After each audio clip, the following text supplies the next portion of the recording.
আসসালামু আলাইকুম। সবাই কেমন আছেন? তো আমি এই মুহূর্তে আছি মাইলছড়ি চা বাগান সিলেটে।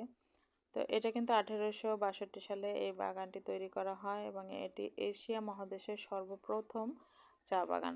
তো এই বাগানটি বেশ বড়। আমরা গাড়ি থেকে আসার সময় কিন্তু অনেক আগে থেকে বাগানটি শুরু হয়েছে। কিন্তু এই একটা পয়েন্ট আছে যেখান থেকে বাগানের ভিতরে ঢোকা যাবে। তো আমরা এখান থেকেই ঢুকতেছিলাম, আরও দেখতেছিলাম ভিতরে অনেক পর্যটন আছে।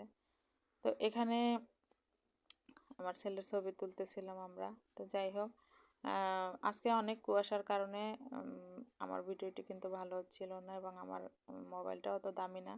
তো আপনারা অবশ্যই ক্ষমার দৃষ্টিতে দেখবেন। তো আমি ভিতরে ঢুকতে দেখছিলাম অনেক পর্যটন আছে, তারা চিৎকার করতেছিল যোগ যোগ দেখছে, তাই বলে তাই আমরা আর ভিতরে ঢুকি নেই, আমরা বের হয়ে যাচ্ছিলাম। তো এবার রাস্তার সাইড দিয়েও কিন্তু বাগানটি অনেক বড় দেখা যাচ্ছিল, একদম রাস্তার এপাশ ওপাশ মিলিয়ে বাগানটা। তো খুবই মনোমুগ্ধকর দৃষ্টিনন্দন একটি জায়গা।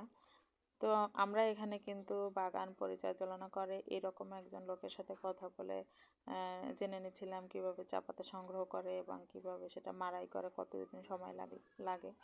তো আমার ভিডিওটি ভালো লাগলে অবশ্যই লাইক কমেন্ট শেয়ার করবেন এবং যারা আমার ইউটিউব চ্যানেল থেকে দেখতেছে তারা অবশ্যই আমার চ্যানেলটি সাবস্ক্রাইব করবেন। তো ওই যে আমরা বাগান থেকে বের হয়ে গেছি। আজ এ পর্যন্তই। আল্লাহ হাফেজ।